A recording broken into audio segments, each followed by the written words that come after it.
On the path of life, we all have our own unique destiny. The life of every soul has a heroic probability to manifest into its highest levels of abundance and joy, and to be filled with goodness and divine inspiration. That's why I created Awakening with Sarah. And it is my hope to be a guide for you on the journey, bringing powerful tools, helpful wisdom, healing music, and inspirational guests to nourish and bless your journey of awakening. So thanks for joining us today, and we'll be on to our episode. This episode, entitled Remembering Your Inner Spark, is my interview with Rebecca Portner, who is a licensed clinical social worker in California. She earned a master's degree in social work and bachelor's degree in psychology. She's having a unique experience being in a physical body because she is a person living with disability, which has been tremendously challenging for her in many ways. In this episode, we will talk to her a bit about living with cerebral palsy and how the limitations that she has faced with her physical body have demanded that she acknowledge and nurture her innate and strong inner light. She believes that we all possess a divine inner spark that she calls a tenacious light.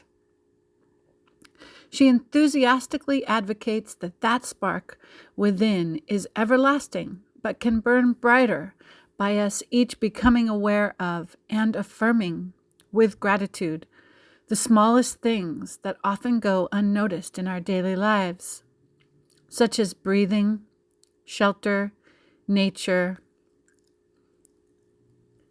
and being included on lists with our own externally validated accomplishments. Now it is my great pleasure to introduce to everyone Rebecca Portner, so we can all be treated to the wisdom in her beautiful heart. Looking at each other. We can, or we can look at the camera, either way. Okay. So I'm here with Rebecca Portner, longtime friend of mine.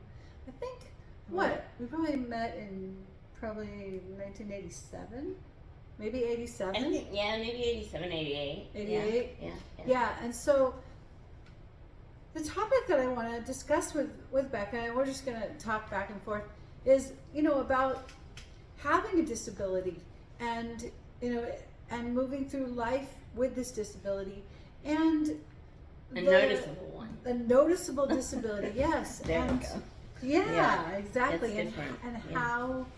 And how it is, how this path, deepens your connection to your non-physical self, because you have these limitations and you go deeper into your heart, you go deeper into your love, into your self-love, into the love that the universe has for you as you deal with the challenges. Yeah. So tell us a bit about that.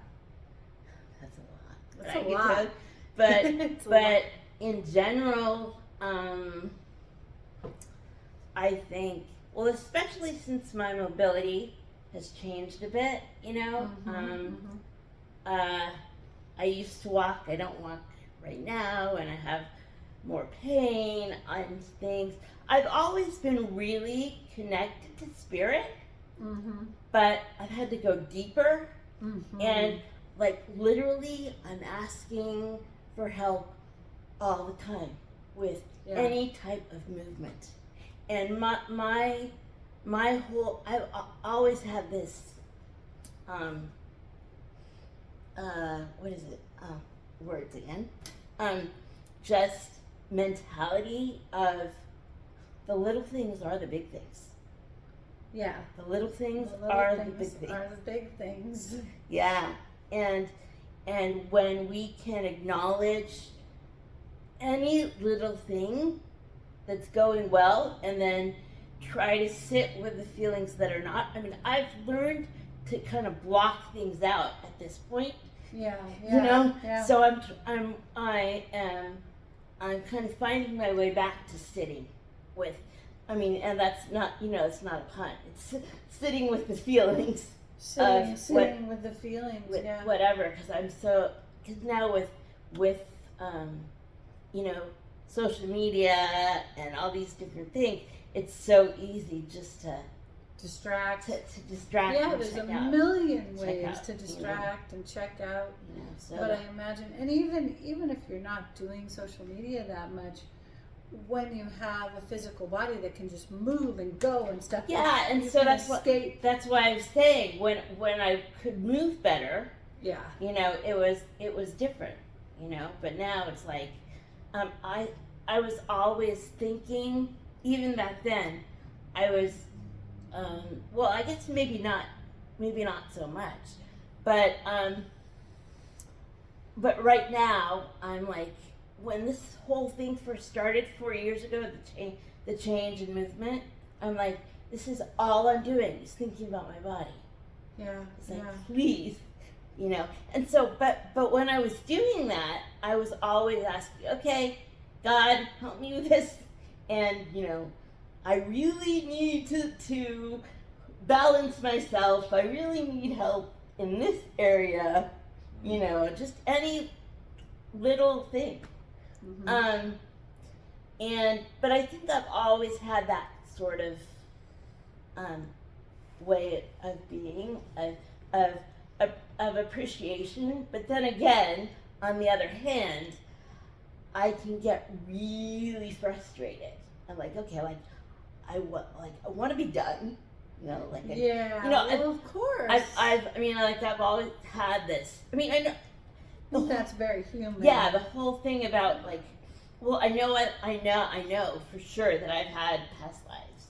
So, and I talked to someone, and they had said previously that I killed myself 4 times or something. But now I'm dedicated to being here. Being here, yeah.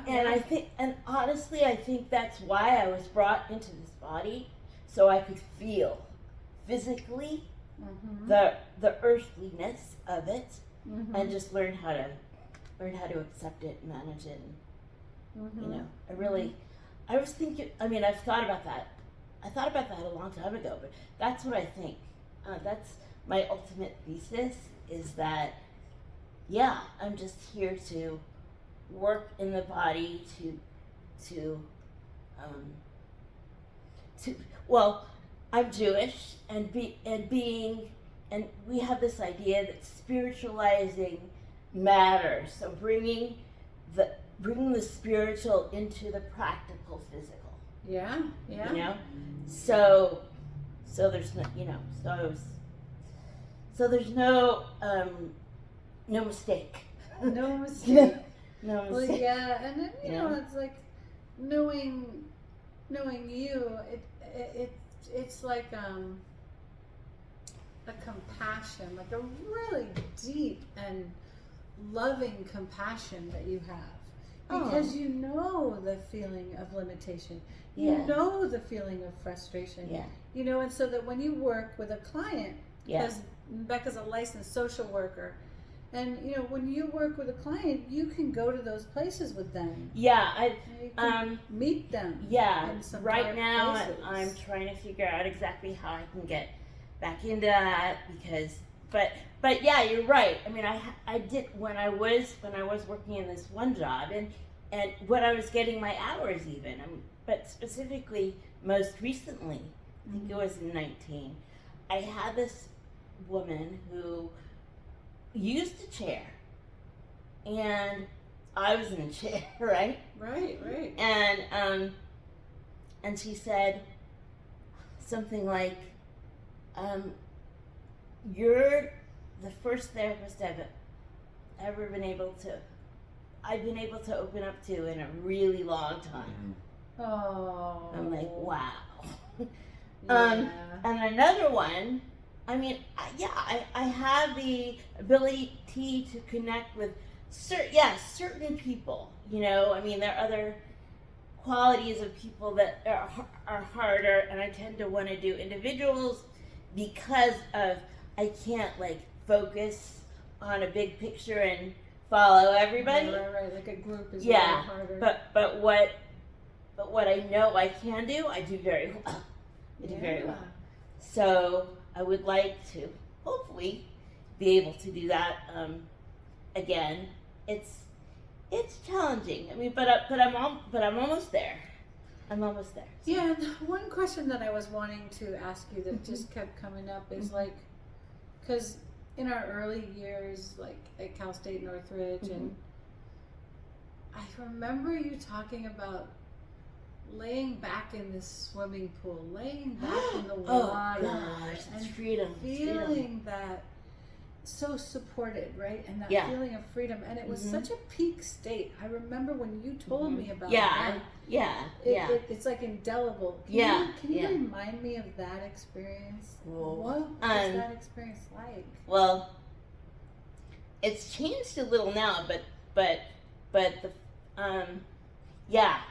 it's good that you're asking me this question because I can like transport myself to that place, and that's it's very powerful because what happens is the water holds me up. Okay, so there's buoyancy, and I could swim before I could crawl, and so it was they used it as therapy for me, and all throughout my childhood it was a sense of, I mean, even right now as I'm talking about it, it's like freedom. It's like freedom and openness and non-limitation. Just supporting you, right? Yeah. I mean, now when I'm in the water, it's a little bit different because I'm I have to relearn stuff, and my leg is I have this one side of my body that hurts and is kind of restricted. So it's a little bit different, but it still feels exhilarating and freeing and and I think I wrote a poem once. You did. That's the about poem a fish, like being a fish. Yeah, like I'm like a fish in water, and I can breathe underwater, which that's sort of what it felt like. Like I could just like expand, So my challenge at this point is to remember all that. Right. And to remember that regardless of the conditional reality, that your spirit is in that freedom. Right. That exactly. You are that infinite. Exactly, because we are just spirits in a body. Yeah. We're just spirits in a body. Reminds me of that Sting song. Spirits in the material world. Exactly. In the material world. Exactly. And so, do you get to go into the water these days? Is there I was. Well, I'm gonna maybe. We're working on getting back, but I don't know if that is necessarily. So I mean, it's nice, but I'm not attached to it. Yeah. Yeah. I'm not as attached to it because I'm sort of finding ways to go deep to access. Yeah, to access it without having an external. Yeah, something. That's beautiful. And it's hard work though. It's hard, but it's so beautiful because so much of my life is about letting go of the external, really letting go of the external having to be any certain way, like letting go of other people, getting attention from other people, and just really, really, really being able to source my nourishment from like the core of my solar plexus, like right here. And that for me is like the fountain of youth. When I can drink from here, oh my God, it's the difference between life and death for me. And so the more we get back to that, like primordial sea of like pre-matter, pre-cause and effect reality, where we were just floating in that incredible primordial oneness with all light, which is within us right now. Yeah. And the more we can go back and like tap into, and I really like the word resource, right? Because we're resourcing. That's so we're literally amazing connected to source. Because that right is here. that is something. I mean, I've always been told that and felt that I know how to be a resourceful person, you know, but now I'm learning in a different way, you know, to be resourceful for my own spiritual life, as opposed to like, and it's a different level than it used to be, but I think that's the advantage of having some age in this physical earthly world, is that there's a sense of wisdom absolutely that I didn't necessarily have when I was younger, and I've been through a lot of emotional abuse from my dad in my life, and so in my 20s I was so fractured, you know. And then I had some good therapy, and she basically, she gave me a foundation, you know, and so, and I became, it's integrated, but I was so disintegrated, seriously, and all over the place. So now, at this point, I'm like, okay, you know, I've done everything that I've wanted to do in terms of like career stuff. I mean, relationships have kind of been secondary, I think, for me. Which is kind of sad, but I think that comes from my experience with my dad, who was completely narcissistic and mean, right, you know? Right. And, you know, I kind of feel bad that I have never been able to kind of break out of that and, you know, maybe, you know, do some romantic something, but so I've had to, but in a way I feel like I don't need to. Yeah, I mean, for me, your sacred marriage is in this. Yes. Right, is in this connection. And there's so much focus on nourishing yourself. Yeah. And if that does happen, you know, great. But it'll happen on its own. Yeah. You know, it's not something you have to go looking for. Right. I remember when I started my relationship with Frank, like I was really assessing my mental health, and I was like, I am so screwed up. I am not going to be in a relationship. I got to focus on this, you know. And I said, but I would love to have a playmate for my inner child. And he showed up 3 days later. Oh, wow. And then he ended up being my life partner. Wow. Right? But it didn't come in that way. It was like, I just want someone to play with. Wow. Playmate first. Yeah, playmate first. Yeah. And, you know, I think for me, dealing with the whole like romantic relationship thing, I've really, you know, part of me is like, for a long time I was like, why don't I try more? You know? But then, but I don't know, it's like, it's okay to not. Yeah. It's okay to not do it. And I actually think that earlier on, I know I have soulmates, and I know my sister is one of them. Aww. And also, there was a friend of mine, we knew each other from the time I was 10, he was 15. He had CP2, and he ended up committing suicide. Oh. But if I were to be in love with anybody, it would probably be him. It would be him. You know, but I don't know if we would like be able to physically be together, but I felt a soul connection with him. Yeah. And when he died, it was like I was in the middle of graduate school, and he oh, this is an important, Oh. it's an important part of the Yeah. story. He committed suicide because he got stuck in a difficult situation physically. And so he lost ability.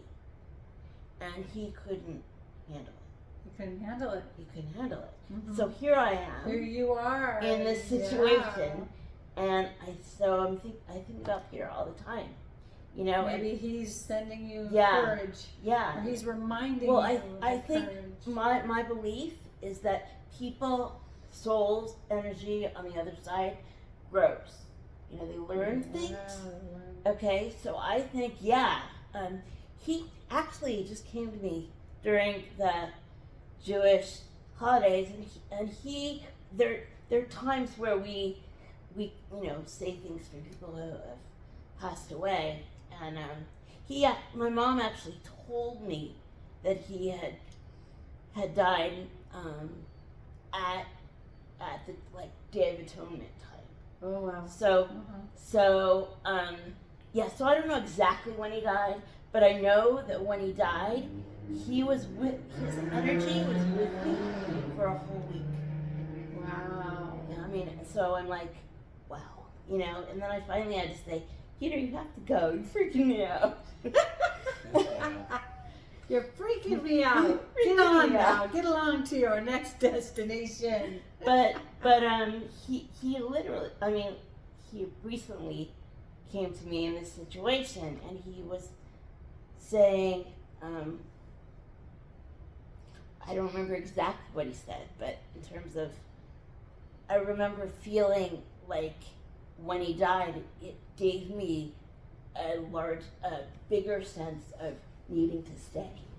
Oh wow. I mean, it was like I was amazing. I was definitely locked in then because You were locked. because and I haven't said this from my early 20s until now, I dealt with major depressive disorder, Right. and I take medication for it because if I didn't, I would be literally on the floor, not eating. Yeah. It would not be fun, no, right? no. But yeah, so when he left, it was like, okay, you really have to try now, no matter what, because he's still with me, and I think ultimately, whoever we love, as they go, as they transition into just their fullness of the spirit, Yeah. there's a very interesting relationship that we can have with people. Mm-hmm. It's on a deeper level because my belief is that souls do grow, and so it will help in certain ways that they weren't able to see in this physical plane. Like they have a vaster tool set. Totally. And a vaster perspective. Totally, a vaster totally. vision. Yeah, so Yeah. I don't quite remember what Peter said.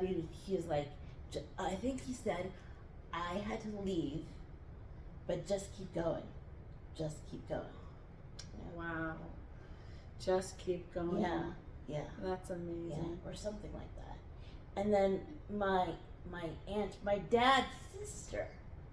My dad is the kind of narcissistic guy, and not in a nice, great extended family. And his sister was a therapist, and I was really, really close to her. She was like a second mom when my mom was not able to be there very much emotionally. She lived in another state, but she died recently in 2021, and she's with me all the time. Wow. I mean, I feel her. Just the other day, but literally she's moving things. Like she moved a fan. I was trying to get a light off. I couldn't reach it with the remote control, and it was slowing down, but it was slowing down in a different way, slower. And so I said, okay, if that's you, if that's you, Elaine, can you make the thing stop? And she did. Wow.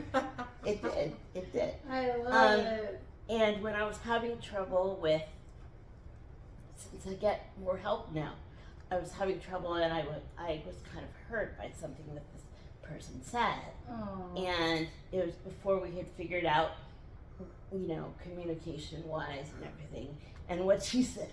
And the person said that I was too anxious or something. Mm-hmm. And I was that really at that time it really hurt, really really hurt. So I was in bed after this person had helped me in bed, and I was I didn't know whether I wanted to talk to this person about it. So Elaine came to me. That's my aunt. Elaine came to me and she said, "You come by it honestly," meaning anxiety. Yeah. And she was always really good at like bringing humor into things. So she's with me all the time. That's so sweet. I feel like she's like a guardian. Guardian energy. She's probably like a guardian angel for you. Totally. Or a spirit guide. Totally. Right? Totally. So, something was coming to me. Let's see if I can remember. Yeah, my dad is my spirit guide, and he passed in 1980. What was it? 2013. Sorry, Okay. He was 88. Yeah. And he's come to me as an orb. Interesting. Yeah, like I'll be out in nature. Interesting. And like at times where I'm just feeling so much despair, or it doesn't have to be me in despair, but it can be just me in joy. But one time I was in this incredible joy and feeling the oneness with nature, and the sun was coming through the leaves, and I had my phone. My phone can record the orb. Yeah. Wow. Can't see it with my naked eye. Yeah. But the phone gets it Wow. right there. So And so I had the phone phone, got and it. I was looking through the beautiful like green trees and just like sort of the rainbows sparkling after the rain, dewdrops, and I was just in this mood, and I'm like, I start to see this orb, and I'm like, Daddy, is that you? Mm-hmm. And then I'm all, Dad, is that you? And it starts going bouncing, and then I said, So great.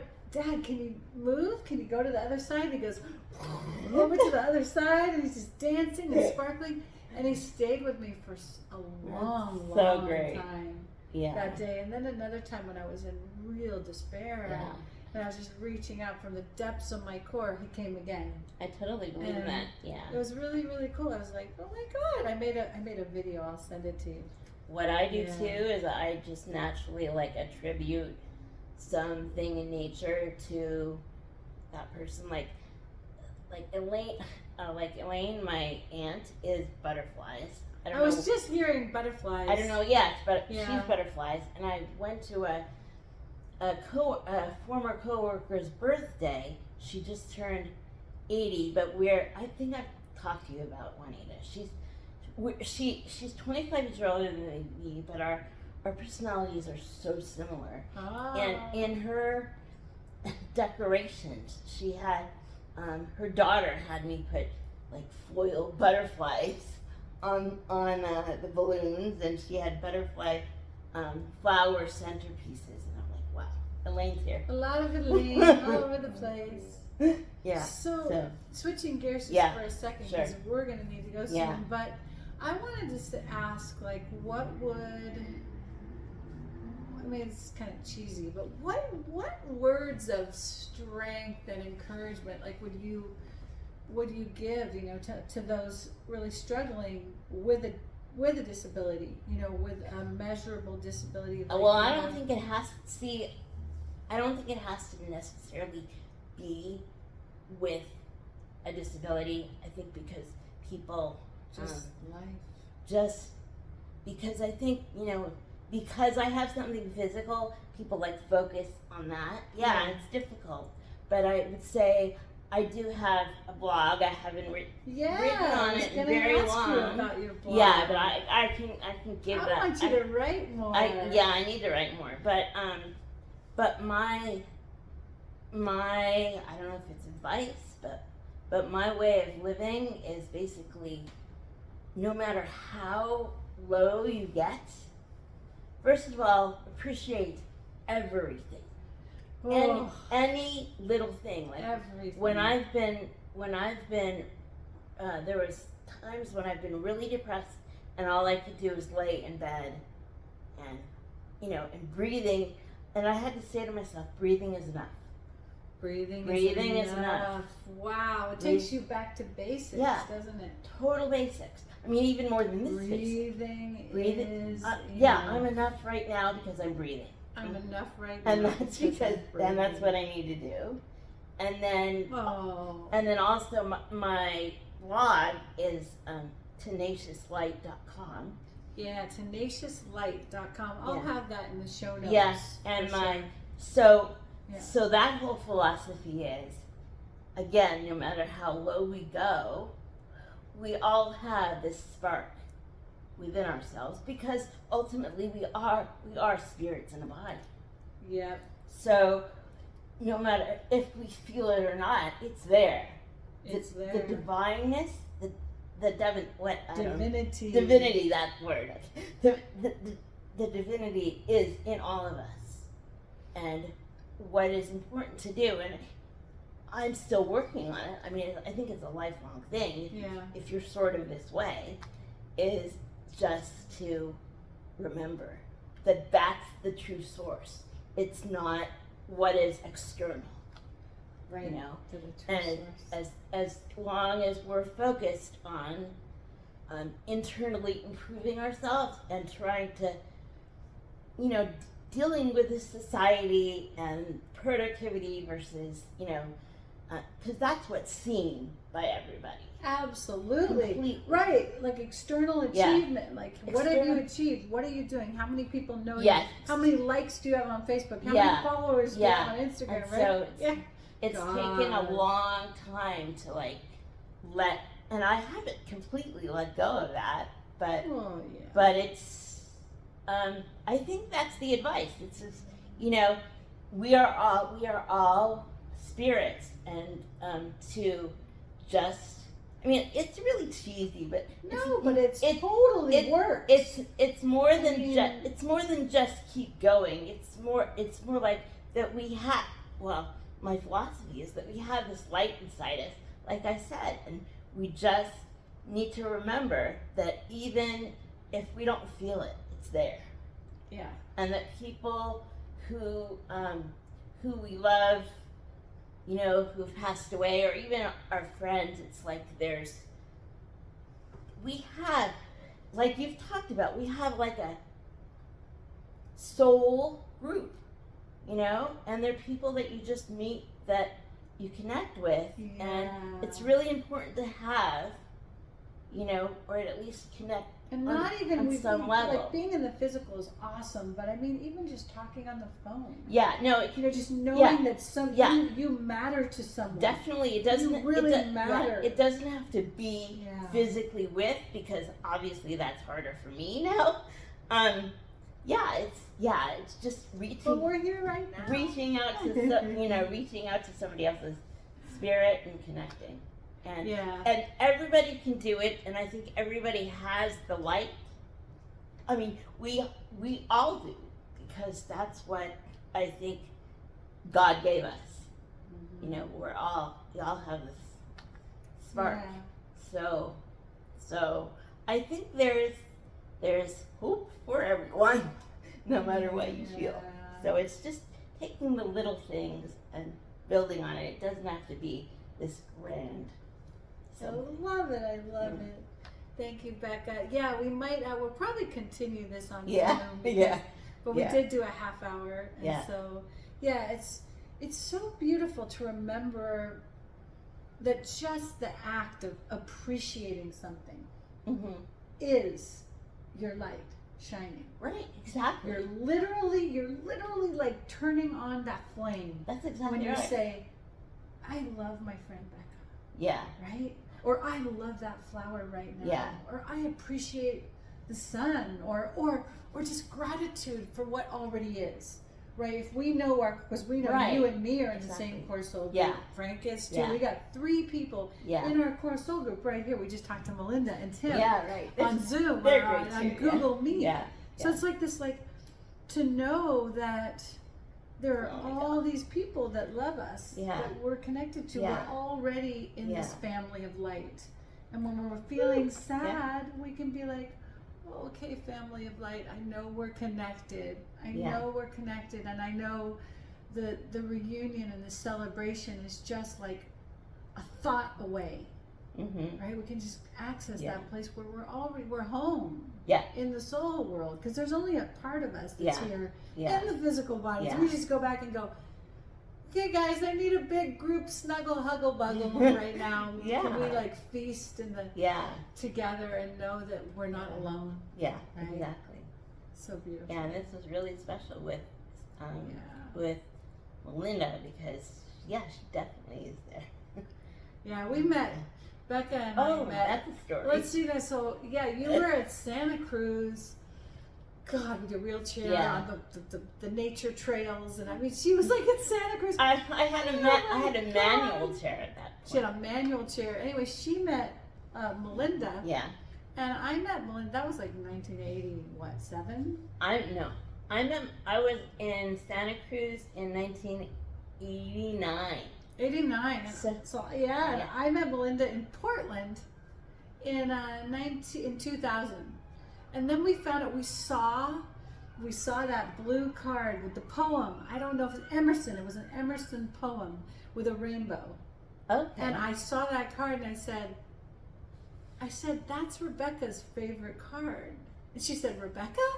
And I said, yeah, Rebecca. What? But she has cerebral palsy I don't in a even wheelchair. I don't even remember. Melinda goes, oh my God, my Rebecca has cerebral palsy. She's in a wheelchair. And it was just like, oh my God, like all these like like network things like tying That's up. wild. And so, and so I don't even remember the car that you're talking about. I remember it very well. Mm-hmm. I wonder if I still have It's an it. Emerson poem. But it's just an Emerson poem about friendship. Okay. And it had a little rainbow, Mm-hmm. and it was on Melinda's fridge, and I was like, wait, So, that's Rebecca's favorite card. Oh my gosh. She's like, oh, Rebecca gave me that card. I was like, oh my God. So it's like it's 6 degrees of separation, right? Like the whole human race, like at the most we have six degrees. Yeah. And with our core soul group, like we're there. Yeah. We're already there. And no matter what, even if you're not sure who your soul group is, I think it's also really important to just put positive energy out for anything. I mean, I feel like I've been saved so many times just as a pedestrian, Right. And I'm like, okay, you gave me this. Right, like you're a valued citizen in the web of life. I must be, here for a longer reason. Because and I tried to drive for a while, and it was not. I drove for a week, and it was not good. Yeah, you just knew no. So it didn't work. So, the accident was only with myself. I was not hurt. And then what I said was I was given another chance. And I think we need to focus on just it's a gift to be in the world, even though it's difficult. But what it is what I think it is a school to just learn from whatever we're given and to elevate it into the spiritual place. And that's not easy. And it's a lifetime situation, and I think we all need to be a lot easier on ourselves, people that are in this world, in this situation, whoever you are, just kind of. Yeah, being human, being a spirit and being in a world that's awakening and in transition, and being in a human body that's going through this big conscious evolution while we're still in the old world. The new world's not yet born. It's just, I call it an extreme sport. And we've talked talked about about that so many times, and there are so many times just throughout life that I've said I want to go home. Hey, you just want to go home. Not that I want to end my life, but that I don't feel that I hadn't felt like grounded in this. That this is home. Right. Yeah. And then that. But now I'm finally like, okay, I This know is I've home. decided to stay, and I've it and seeing the broader picture of home. You know, maybe I'm not fully home because I'm in this body, but I can still be home within my spirit in this body. Yeah. And I can't believe I just said that. But That's okay. beautiful. You know. So yeah, we can be home. We should call this episode, what would you call it? Finding home here in this body. yeah. We are home here in this body. Yeah. Yeah. That's beautiful. Wow. Ooh, that was a lot. All right, I think we'll stop right now. Yeah. Gosh, maybe we did a whole episode worth. Well, We we got might have. almost 40 minutes. Mhm. That can be an episode, absolutely. Mm-hmm. So Wow. yeah, so Okay. thanks for joining us, and I will have Becca's information, her blog Tenacious Light, which I've read. .com, yeah. I've read tenaciouslight.com, and I've read I think all your blogs, your entries that you've done so I far. haven't written on it in quite a while because I've just been dealing with it. Now you can do it because you get but adjusted. now I can do it. Yeah, and so we'll have all that in the show notes. And thanks for joining us today. And remember that we can find home in our physical bodies right here. Thanks so much. It was great sharing this with all of you. I really appreciate it. Thank you, Becca, for joining me today. Okay. All right. Bye-bye. Thanks so much for joining me, everyone. I hope you enjoyed this episode. You can find all of the guest information as well as my contact information in the show notes. The musical selections for the intro and the outro were Let Yourself Be Awash in a Sea of Love and Mother Song. You can listen to and purchase these songs and more at sarahdams1.bandcamp.com. If you found value in today's content, please like and share, as it really helps support the continued production of this podcast. If you would like to schedule a free informational call with me, you can do that at calendly.com/SarahAdamsHealing/30 minutes. Many blessings, and we will see you in the next episode. Mother, flow the golden raindrops from your loving hand. Mother, feel me dance upon your warm brown land. Mother, blow the breeze of